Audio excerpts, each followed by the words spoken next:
بسم اللہ الرحمن الرحیم۔ مطالب الفرقان، سورہ یونس، مکی، نمبر 10، آیت نمبر 1۔ قرآن مجید کی تفسیر خود قرآن مجید سے از علامہ غلام احمد پرویز صاحب، اخذ و تلخیص محمد اکبر دکشت بھارتواج،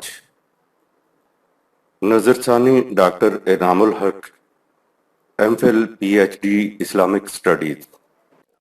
سورہ یونس، مکی، نمبر 10۔ بسم اللہ الرحمن الرحیم۔ اے اللہ، میری تمام تر کوششوں کا مقصد ربوبیت عامہ کے لیے تیری صفات کو بانداز رحمانیت و رحیمیت معاشرے کے اندر ظہور میں لانا ہے۔ آیت نمبر 1۔ الف لام را تلك آیات الكتاب الحکیم۔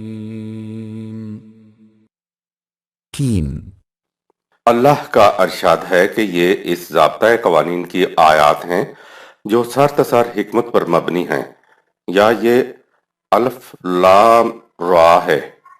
قرآن میں ربط اور احکام و قوانین کی غرض و غایت بتانے کا مقصد سابقہ سورۃ توبہ کی آخری آیت میں تھا، فَقُلْ حَسْبِيَ اللَّهُ، سورہ 9 آیت 129۔ ان سے کہہ دو کہ میرے لیے خدا کے قانون کی اطاعت کافی ہے۔ لا الہ الا ہوا، سورہ 9 آیت 129۔ میں اس کے سوا اس کائنات کے اندر کسی اور کا اقتدار تسلیم نہیں کرتا۔ سورہ عنکبوت میں بھی ہے کہ ان سے پوچھو کہ کیا قرآن جیسی کتاب تمہارے لیے کافی نہیں ہے۔ اب اس سورہ یونس کا آغاز ہوتا ہے کہ الف لام را، سورہ 10 آیت نمبر 1۔ اللہ تعالیٰ کا ارشاد ہے کہ تلک آیات الکتاب الحکیم، سورہ 10 آیت 1۔ یہ اس ضابطۂ قوانین کی آیات ہیں جو سر تسر حکمت پر مبنی ہیں۔ دیکھا آپ نے کس طرح فَقُلْ حَسْبِيَ اللَّهُ، سورہ 9 آیت 129 کی تشریح ہو رہی ہے، اور ساتھ ہی اس صورت کا ربط سابقہ صورت کے ساتھ جڑ رہا ہے۔ قرآن کریم تو الحمد سے والناس تک مربوط چلا جا رہا ہے۔ قرآن کو صورتوں یعنی ابواب اور پاروں میں اس لیے تقسیم کیا گیا ہے تاکہ اس کے پڑھنے میں آسانی رہے، ورنہ کتاب تو ساری مسلسل اور ترتیب کے ساتھ ہے۔ اس صورت کے شروع میں خدا نے خود کہہ دیا کہ یہ آیات کتاب الحکیم کی ہیں، یعنی یہ آیات سر تسر حکمت پر مبنی ہیں۔ خدا نے اپنے لیے بھی حکیم کہا ہے، اپنی کتاب کے لیے بھی حکیم کہا ہے، اور کہا کہ اپنے قوانین کی حکمت بھی ہم نے اسی کتاب کے اندر نازل کر دی ہے۔ حکمت قانون کی غرض و غایت اور مقصد کو کہتے ہیں۔ قرآن جب حکم دیتا ہے تو ساتھ ہی بے انہم، کیونکہ، یا لعلکم، یہ اس لیے تمہیں حکم دیا جاتا ہے تاکہ تمہارا کچھ بن جائے۔ مثلا کتب علیکم الصیام، تم پر روزے فرض کر دیے گئے، تم پر روزے فرض کیے گئے، لعلکم تشکرون، تاکہ تمہاری محنتیں بھرپور نتائج پیدا کریں۔ تو قرآنی احکام و اصول کی غرض و غایت، ان کا مقصود، ان کی حکمت، یہ ساری چیزیں خود خدا نے احکام کے ساتھ نازل کر دی ہیں تاکہ انسان جو کچھ مانے علی وجہ البصیرت مانے۔ اسی لیے خدا نے رسول اللہ صلی اللہ علیہ وسلم کی زبان مبارک سے یہ کہلوایا کہ ادعو الی اللہ علی بصیرت، میں خدا کی طرف تمہیں علی وجہ البصیرت دعوت دیتا ہوں۔ آگے ہے انا و من اتبعنی، میں بھی یہی کرتا ہوں اور جو میرے راستے پہ چلنے والے ہوں گے وہ بھی یہی کریں گے۔ حکمت غرض و غایت بتانے سے مقصود یہ ہے کہ پرکھتے چلے جاؤ کہ ایسا کرنے سے بتایا ہوا مقصد حاصل ہو رہا ہے یا نہیں۔ یہ فکرہ کہ ہم نے آگ بنائی تاکہ حرارت دے، اب اس کا محسوس ٹیسٹ یہ ہے کہ چائے کی دیگچی رکھ کر دیکھ لو کہ چائے بنتی ہے یا نہیں۔ اگر چائے نہیں بنتی تو دیکھو کہ آگ جل بھی رہی ہے یا نہیں۔ احکام کی غرض و غایت اس لیے بتائی ہیں کہ تم اپنے ذہن سے ہی کہیں فیصلہ نہ کر لو کہ جو کچھ ہم کر رہے ہیں اس سے احکام خداوندی کا اتباع ہو رہا ہے، بلکہ دیکھو کہ احکام پر عمل کرنے کا بتایا ہوا نتیجہ بھی برآمد ہو رہا ہے یا نہیں۔ مسلمانوں نے بیانہم اور لعلکم کو بلہا دیا اور آخرت میں ثواب ملنے کی امید پر مذہبی رسومات ادا کیے چلے جا رہے ہیں، اور پھر کلو حزب ما لدیہم فارغون، نتیجہ اس کا یہ ہوتا ہے کہ ہر فرقہ محسوس نتائج کے بغیر ذہنی طور پر خوش ہے کہ ہم صحیح ہیں اور باقی سب غلط ہیں۔ یہاں کوئی نہیں دیکھتا کہ آگ جل رہی ہے یا نہیں، بس عقیدہ رکھا ہوا ہے کہ آخرت میں چائے بنے گی۔ خدا نے آگ جل رہی ہے یا نہیں کو مبہم نہیں رہنے دیا۔ اپنے آپ کو دھوکے میں نہ رکھو۔ اگر کسی وقت پرکھنا ہو کہ تم مومن ہو یا نہیں تو آؤ ہم تمہیں بتائیں۔ کہا وَأَنْتُمُ الْأَعْلَوْنَ إِن كُنتُم مُؤْمِنِينَ، تم ہی اقوام عالم میں سب سے آگے ہوگے، تم ہی سب سے سپر ہوگے، بشرطے کہ تم مومن ہوئے۔ اب مسلمان خود فیصلہ کر لیں کہ وہ العالون ہیں یا دوسری اقوام سے تبے ہوئے ہیں۔ العالون کو اماما للناس بھی کہا گیا ہے۔ ایک اور مقام پہ ہے کہ یہ ہو ہی نہیں سکتا کہ کفار مومنین کے اوپر کسی طرح بھی غلبہ حاصل کر لیں۔ ایک اور مقام پر ہے وَعَدَ اللَّهُ الَّذِينَ آمَنُوا مِنْكُمْ وَعَمِلُوا الصَّالِحَاتِ لَا يَسْتَخْلِفَنَّهُمْ فِي الْأَرْضِ، سورہ 24 آیت نمبر 53۔ مومنین کے ساتھ اللہ کا وعدہ ہے کہ انہیں ایمان اور عمل صالح کے بدلے میں دنیا کے اندر حکومت عطا کرے۔ اگر ہم خدا کی کتاب کی حکمت کو سامنے رکھتے تو ہی پھر یہ نتیجہ نکلتا۔ کہا جاتا ہے کہ حکومت موت کے بعد ملے گی، لیکن قرآن تو اپنی بات کو مبہم رہنے ہی نہیں دیتا۔ آگے کہا کَمَا اسْتَخْلَفَ الَّذِينَ مِن قَبْلِهِمْ، سورہ 24 آیت 53۔ جیسا استخلاف حکومت ہم نے تم سے پہلی قوموں کو عطا کیا تھا، تو یہ حکومت عطا کرنا تو اسی دنیا کی بات ہے۔ ہم نے نہ اس کتاب کو کتاب حکیم سمجھا، نہ خدا کو خدائے حکیم سمجھا، اور نہ ہم نے کتاب کی حکمت قوانین کی غرض و غایت کو سامنے رکھا، نہ ان کے نتائج جو خود خدا نے بتائے تھے ان کو سامنے رکھا۔ اگر مسلمان خدا کے قوانین کی بتائی ہوئی غرض و غایت کو سامنے رکھتے تو کبھی دھوکے میں نہ رہتے۔ اب بگڑا ہے تو کچھ انسانوں کا ہی بگڑا ہے، خدا کا کیا بگڑنا تھا؟ وہ تو واللہ غنی عن العالمین ہے۔ یہ ہے آیات الکتاب الحکیم، سورہ 10 نمبر 1 کا مفہوم۔ آیت نمبر 2، أَكَانَ لِلنَّاسِ عَجَبًا أَنْ أَوْحَيْنَا إِلَى رَجُلٍ مِّنْهُمْ أَنْ أَنذِرِ النَّاسَ وَبَشِّرِ الَّذِينَ آمَنُوا